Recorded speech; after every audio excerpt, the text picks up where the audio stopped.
And we're back, just like that. The backdrop's back. Hi, Vocab. Hello, Rich. How are you doing? I'm great. How are you? I'm cool. My voice is waking up, but I'm awake. Yes, we're recording this early, and if you're listening to it, it releases at what 1 a.m. or something. So it could feel like we're still up from the night before if you're watching this late enough. Um, we had a little pause in the podcast, and so I wanted to check in with you, Vocab, see what you've been up to, maybe what's coming up if you've got anything to talk about before we bring Matthew out here to talk to him. And the reason why the podcast is back is because of Matthew. So Thank you, Matthew. yeah. I have a whole lot of things coming up. I have a public artwork that I had to work very hard to be a part of. I was a part of two teams that got rejected, and then I was asked by the San Antonio River Authority and San Pedro Creek to come on to the winning team and be the engagement liaison.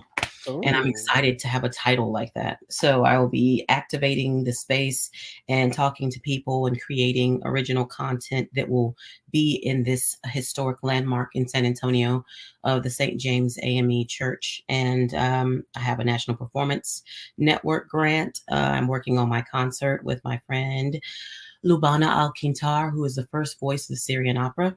And I'm just college gigging, teaching at universities. I have a show at St. Edward's coming up and a show at Texas A&M, Texas A&M University, Corpus Christi. My God, TAMU, Corpus Christi. I want to meet people who come up with some of these names. Like, why so complicated for names like this? Because it's a university. Yes. Well, I mean, we also, there's enough with Hearts Need Art. People get so confused with Hearts Need Art, and that's Yeah, 3 words, and they get confused. they So, literally can't. I Hearts can't want the imagine. art, hearts of heart, Yep. hearts of It's, heart. yes, Hearts. Yes, it's so All funny to kinds. me. I love San Pedro Creek though. I had a bunch of publicity photos taken along the like little first section of the San Pedro Creek Parkway or whatever it's called. Did the They're very bugs pretty. attack you when you were there?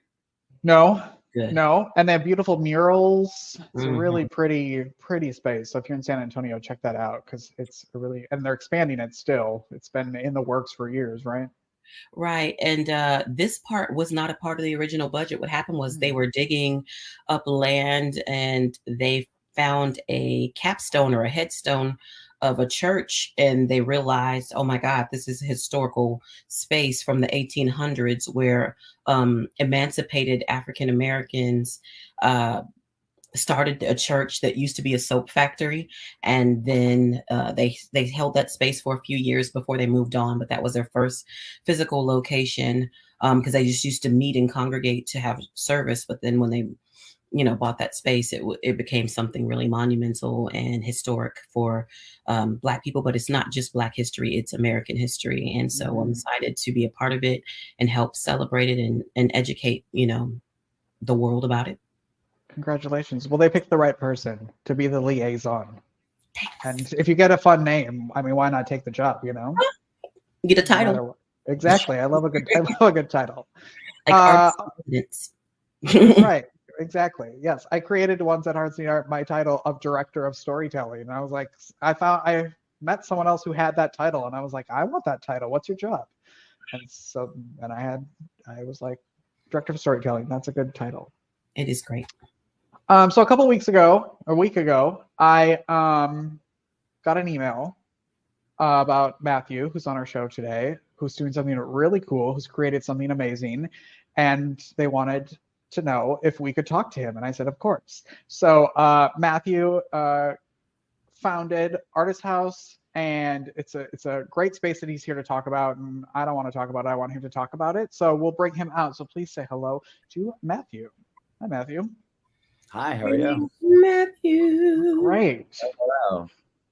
So I know this will be past when it's happening, but I just want to bring up that Matthew has a big day today when we're recording this because he's going to see Beyonce tonight. So if Beyonce listens to the podcast, just know Let's that hope. someone on our show, yes, just say hello to him, please. He's waiting for you. Exactly. So tell us a little bit about yourself and your background before we get to even like how Artishouse came to be. Yeah. So growing up, I've always been a creative. I've always been painting. I've always been kind of in the creative field. I actually went to school for accounting, which was a very big twist in terms of my kind of trajectory for life. But I always wanted to kind of have this business background with whatever creative path I was kind of going to be on, for eventually maybe starting my own business or just kind of having a different kind of outlook on the way creatives kind of think. And then after I graduated, I worked in fashion for 6.5 years. And during this time, I was kind of feeling very stuck in my corporate job, my 9 to 5. As creative as the fashion world was, I was still feeling kind of a lack of creativity thereof, just, from being at these big corporations. I was at Ralph Lauren for a while. I was at a different brand called Love Shack Fancy. And again, just kind of general corporate life, even though in the creative world was just not doing it for me. So about 3 years ago, I was in the middle of, again, my job at Ralph Lauren. And I kind of started developing this idea of, well, at first I was kind of like, I need to get back into painting and I need to get back into the space and feel very creative, feel very, I guess, pushed creatively. But living in New York City and, having a very small apartment, I was setting up shop in my room. So I had my easel in one corner, but then I had my canvases leaning against my TV and my paints on my bed and on the floor. And it was just a mess. And I was like, this isn't sustainable. It's not pushing me creatively. It's not, there's nothing inspiring me that's around me.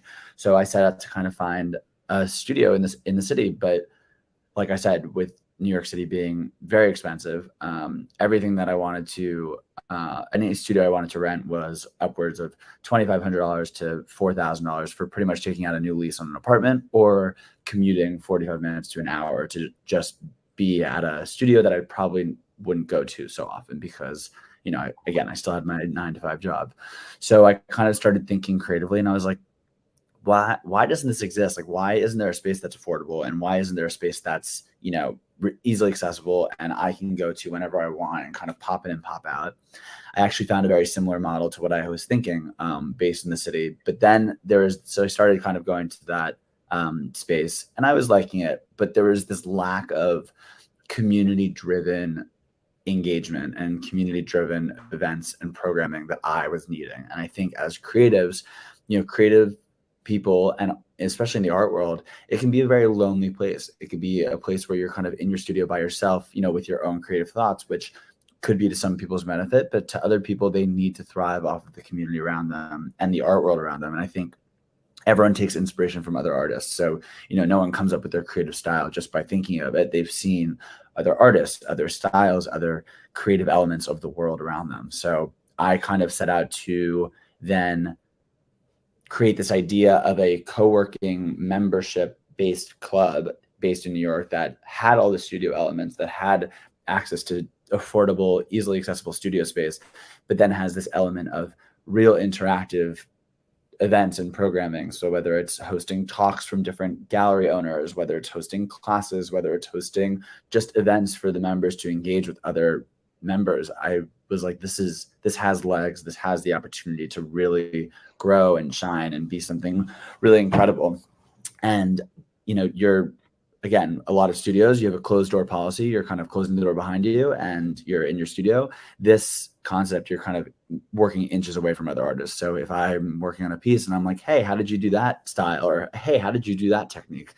I've kind of broken down the walls between everyone's studios in my space to be able to kind of create this amazing atmosphere that engages in, human to human experiences that you're kind of getting involved with in the art world. So that's a pretty brief and quick summary of what I'm doing. And it's just been such an amazing experience kind of developing this and seeing the reaction from different artists and how they're craving this community, especially in this kind of post-COVID kind of, at the tail end of getting back into the office and getting back into the workspace and out of the apartments. I think people are really needing it and people are really excited about it. It sounds really like it would be like a party to me. Like you walk in and in my head there's paint flying everywhere. There's a lot of Beyonce's playing. Exactly. Yeah. I got the speakers everywhere. We're always having a good time. I feel like the energy in the space. People actually said they're like, I just love the energy in the space, and I'm always there. I try to be there as often as I can to really engage with everyone. And I'm trying to make it a very exciting environment because, again, it can be a lonely place. People put their headphones on, they kind of go to their work, but I'm like, let's do this. Let's be together. Let's be a community. Let's kind of build that community together. So it's definitely a fun time when I'm there. How many people can be there at one time?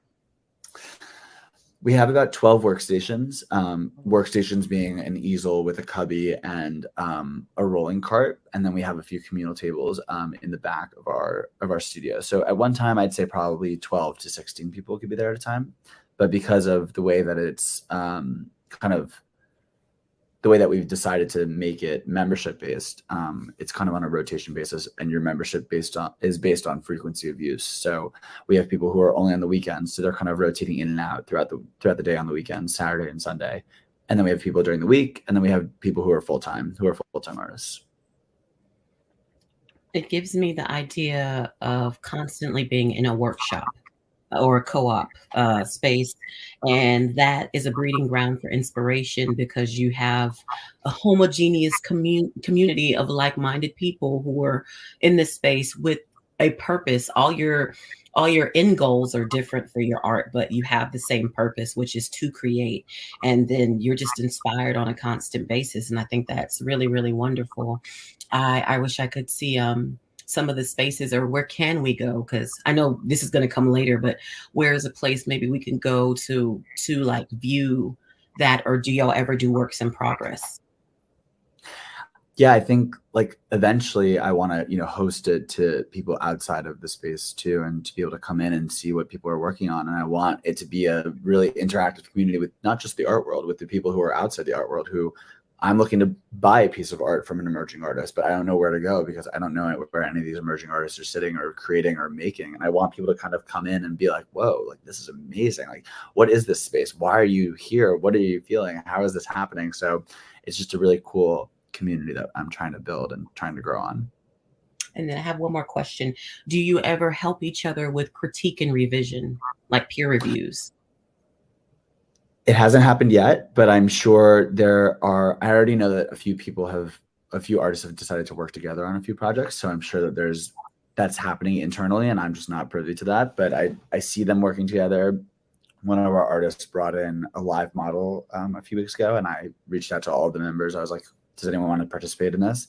And 3 of my members decided to participate, and the 4 of them just kind of went at it and really enjoyed the process and talking to each other and meeting with this model and being able to create and paint together. And they just, I saw them eating lunch together. I saw it all happening. So I'm sure there's a lot of critiques that are happening internally between everyone, and people are definitely talking. And my members, I want them to be talking. I want them to be engaging about their craft and what they're doing, and always growing and always building. And I'm always trying to encourage that kind of in the space. That's awesome. Yeah. I love the openness, the community that you've created. Can you talk a little bit about that, about why that's important to you and to the people that are coming there? I just think the art community, I keep saying it, but you could just be in your own studio and you could just be by yourself kind of creating and not really interacting with anyone. And then you go to your 9-to-5 job, if that's what you're doing, or you're a full-time artist, but you're never really meeting other artists. And I think unless you're in a big gallery with other artists, which is very hard to come by and very hard to get into, I think there's a lack of these people that don't have the connections in the art world, and a lack of people that don't have the drive, not the drive, but they don't have the courage to cold call a gallery or to reach out to someone to host an exhibition. I kind of have there's no application necessary for Artishouse. I kind of meet you, to see if you're a good fit, but I'm not judging you based on your art. I'm not judging you based on how good you are. I want you to just come and be able to create, because I think that's really important, because so many people get in their head that their stuff's not too commercial enough to be able to sell it. Their stuff is not good enough to be in a gallery. But for me, I want you to come here and paint and create and get lost in your art and meet other people and just figure it out for yourself. And it doesn't matter if you're good, if you are just starting, if you're doing stick figures on a canvas, I don't care. As long as you're creating, I'm very happy for you to be in our space. Which I think is important, because I think a lot of people, again, they get overwhelmed by the idea of needing to fit into a certain box.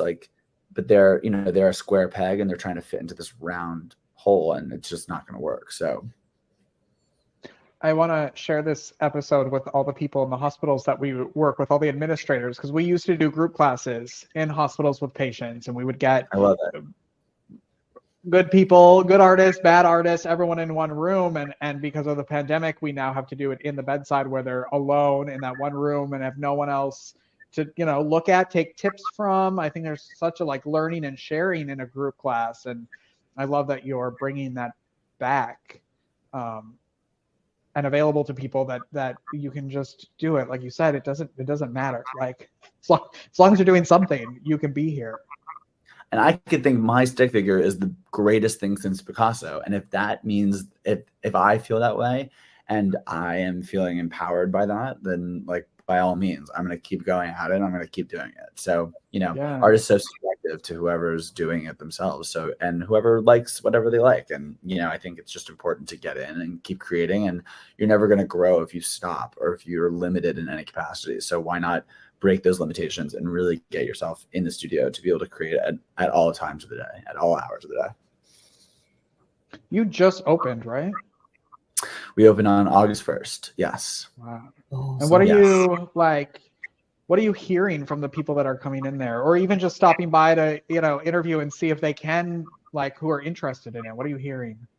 I mean, people have never heard of this space before. They've never even understood kind of this concept before, because everything they've seen has been this very specific single studio, no co-working space. And I think it's just an interesting, when you walk in, I made sure I took a lot of surveys back in 2020 when I started developing this, and then COVID happened and I kind of took a halt, and then I started really picking back up again last December. And since then I've been sending out surveys, kind of what people want, what people need out of a studio. And I've really catered the space to being a very specific type of space, whether it's being flooded with natural light. We have so many windows in our space. It's amazing. You walk in, it's just lit the entire time, even at night, because of New York City being so bright at night.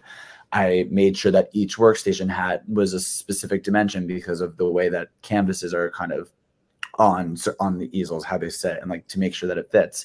I kind of made sure to make an environment that was catered to the needs of my members, even though they weren't even members yet. And as people kind of continue to come in, they're like, hey, I would love to see a shade on that window because I do projection. So I'm like, great, I'm sure you want that, and I want to do that for someone else. I'm sure someone else has that exact same request. So I'm trying to kind of accommodate it. And as people are walking in, they're just totally astounded by like what I've created and what is happening in the space. And again, you walk in, it's a very warm, amazing, inspirational environment that you're kind of, you know, listening to good music and you're hanging out. And I've created a really cool coffee bar and a cool lounge area. And I want it to be a place where you can come for the entire day and you really don't have to leave. So people are kind of coming in being like, it's so inviting, it's so amazing. And I have one member who's there 7 days a week, who's full time. And every time I'm there, she just comes by my desk and she's like, I cannot thank you enough for this. Like, this is literally the greatest thing I've ever been a part of.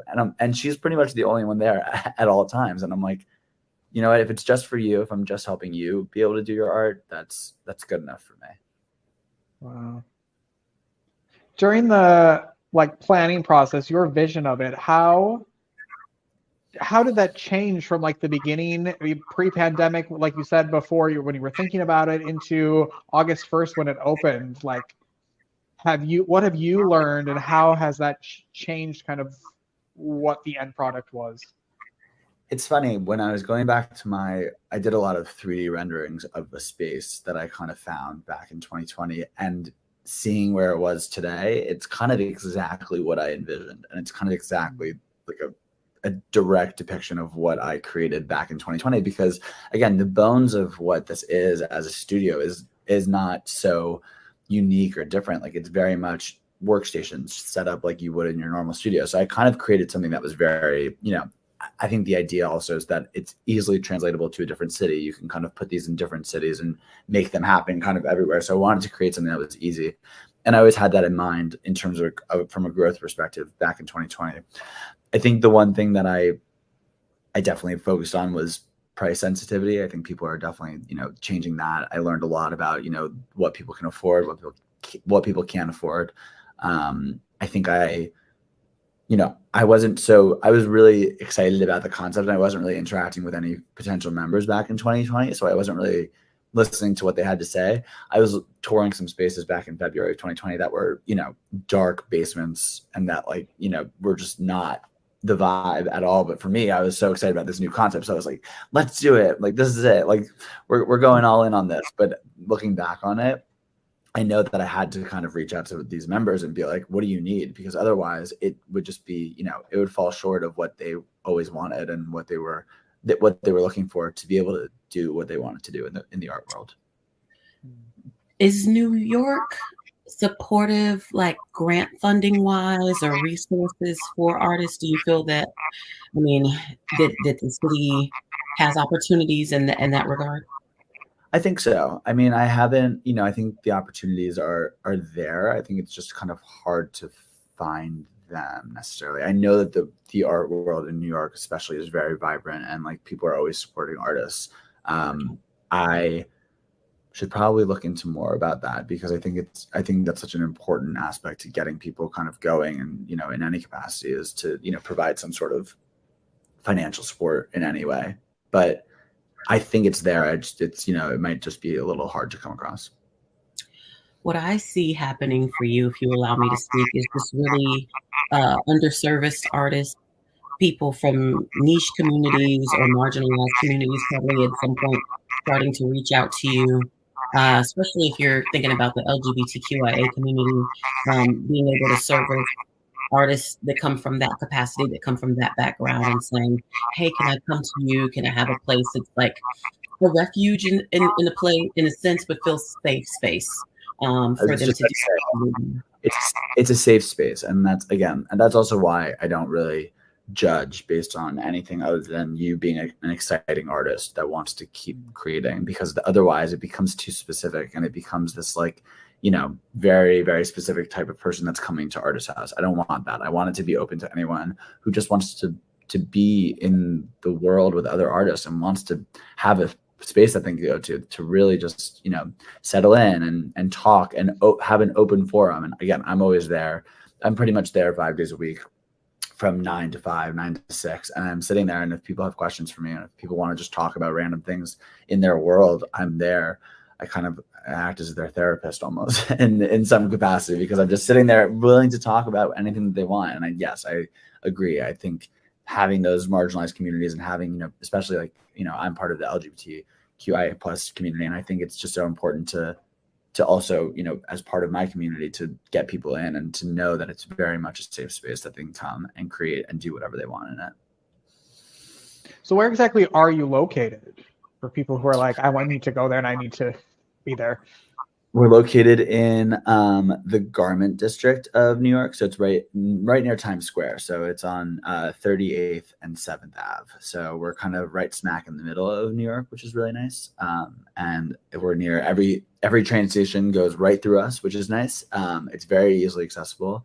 On top of our monthly memberships, which are more people who are looking for more full-time, we offer day passes, we offer week passes. I just want to get as many people into the space to just to try it. If let's say you two come to New York for a day and you're like, I just want to paint, I just want to mess around and see what happens. You can get a day pass and come. And I've also, for those people who are just kind of popping in and out, I've provided canvases and paints and brushes and materials for those who kind of want to just explore, because no one wants to go to the art store and buy all these paints that are very expensive and buy canvases and then just paint for a couple hours and then never think about it again. So I've kind of created I'm very communal. I have a whole shelf. I don't know if you guys saw, I don't know if Michael sent you our photos, but I have a whole shelf of paints and brushes and materials, random things that people can use and take from. And I'm seeing a lot of my members are also taking from the communal space. So it's good. It's really it's a good place for anyone to come. I love how artist creator focused it is. It seems like you've thought, and then you're so willing to change, as things are needed, as people want stuff. I love that. What do you think the future is? What's your hope for how this grows over time? I've spoken to a lot of artists. I'm in a lot of Facebook groups. I'm in a lot of different community discussion boards, just where I've been posting and kind of, posting about Artishouse to get new members. And I've been seeing a lot of people who are in different crafts, very hands-on crafts, that are looking for space too, whether it's potters, whether it's jewelry designers, whether it's textile designers. There's a lot of hands-on crafting people that don't have this kind of co-working members only type of club space to be able to work. These members clubs are kind of blowing up all over New York, from Soho House, and even though WeWork kind of acts like that in terms of communal space, but they're very focused on people who are in the digital world. So it's a lot of people with laptops who are sitting in these kind of loungy areas, sitting at big communal tables, working on their own digital work, whether it's graphic design or even just marketing or anything on their computer. I am focusing, especially in the first phase of Artishouse, is really on painters, really on people who are like me, who are painters, drawers, kind of hands-on artists.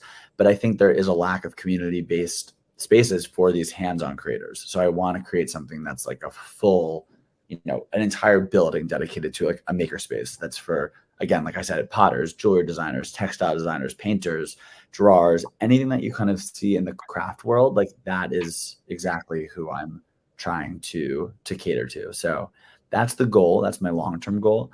And like I had mentioned earlier, I want these Artishouse, little satellites to pop up everywhere, whether it's Los Angeles, whether it's San Antonio, whether it's, anywhere that, there's a thriving artistic community. I want there to be this community space that people can go to and create. And, if you're a member of one, you can go to others. So let's say you're traveling from New York to LA and you want to start painting again, or you just want to paint for the day, you can go to your local artist house. That's kind of the idea of where I see this going. We'll see how that happens and how long it takes, but I'm just too excited about this concept, and I'm too excited about getting it out there, because people have been telling me, they're like, it's so great, it's so amazing, you got to get this going, and you got to keep going and pushing it forward. So that's what I'm working on. I hope you can franchise in a sense, because it's basically like, a franchise, and that people, maybe other artists in other cities can buy into it. Say, hey, I have, $1 million and I want to create a space for artists. And then you can go from city to city and teach other people your model so that they can develop it in their own cities, because that's powerful. And like I said, also, like back in 2020 when I was developing it, it's a very easy algorithm in terms of building the space. It doesn't require too much. It doesn't require too much thought. It's really just a matter of finding an amazing space, plopping it down, and then you really have it. And then just finding those people that really want to engage. And I require, the only requirement I ask of my members is that they have to be able to engage in the community, and they have to want to, because otherwise my model and the ethos of Artishouse kind of falls short. Because if you just want to do your art and paint and not really interact with the people who are around you, then maybe Artishouse isn't for you, because this is, I tell people it's 70% studio, but there's this 30% of programming that I'm kind of pushing out that I want everyone to really get involved with and be open to getting involved with, and be open to, if an artist talks to me or asks me a question, I'm not going to just scoff them off and be like, I don't want to talk to you right now. You have to be willing to kind of engage with the community around you. And that's a very important aspect of this. So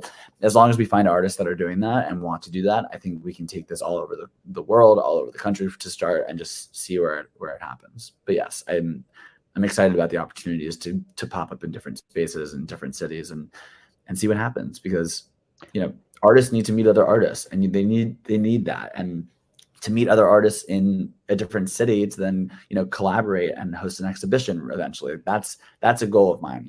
Let's say I have an artist in LA, in Chicago, and in New York who all have seen each other through the Artishouse portal and are like, I want to create, let's do a show together. Like that would be a huge plus on my end. And that would be, a goal for me, is to bring all these artists from all different walks of life together, not just the New York City base. Because I feel like people who live in New York are a specific type of person. So bringing people from different backgrounds and cultures and whatever to kind of come together is really an amazing opportunity.